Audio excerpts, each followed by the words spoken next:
Good evening to you, Professor. Good evening. How much would the average academic earn in Australia compared with the UK? Oh, a little bit more than the UK, but comparable sums of money. And Australia is a very attractive place for academics.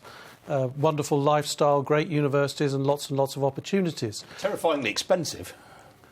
Terrifyingly expensive for place to live. The remuneration deals with that. But I'm here as a Londoner leading a top Australian university, and my reflection is of concern about the future of UK higher education. You just commented on comments from other people. I'm concerned about the loss to the great UK universities of EU funding, the impact that will have on retention and recruitment of outstanding academics, and the impact that Brexit will have on retention and recruitment of great students from around the world. So who are you trying to lure away? Is it British-born academics or EU nationals who may be reappraising their careers post-Brexit? We're looking at all of those who are interested because of the concerns they have about Brexit. Some of those will be EU nationals who have come to the UK. Over the last decade, 40% of academics recruited by the Russell Group have come from the EU. So some of these are outstanding people. Some will be unsettled by Brexit. There'll be academics recruited from further afield than the EU as well.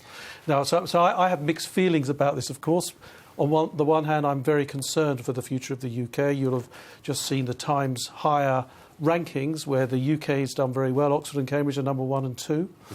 London is the leading city in the world for top quality universities, with more in the top 500 than any other city in the world. I see that as being under threat, and that is an opportunity for universities in Australia, in Canada and elsewhere in the world. What about the quality of academic research? I mean, lest we forget, you're a very distinguished, you've done a whole ton of research in your own previous career. Australian academic research, is it as good as here in the UK? I mean, the UK's produced 10 times the number of Nobel laureates that Australia has. Yeah.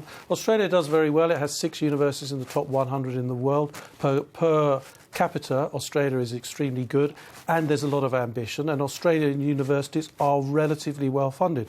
So at UNSW Sydney, we've mobilised very large amounts of funding, and we are in the process of a recruitment campaign for 1,000 academics from around the world.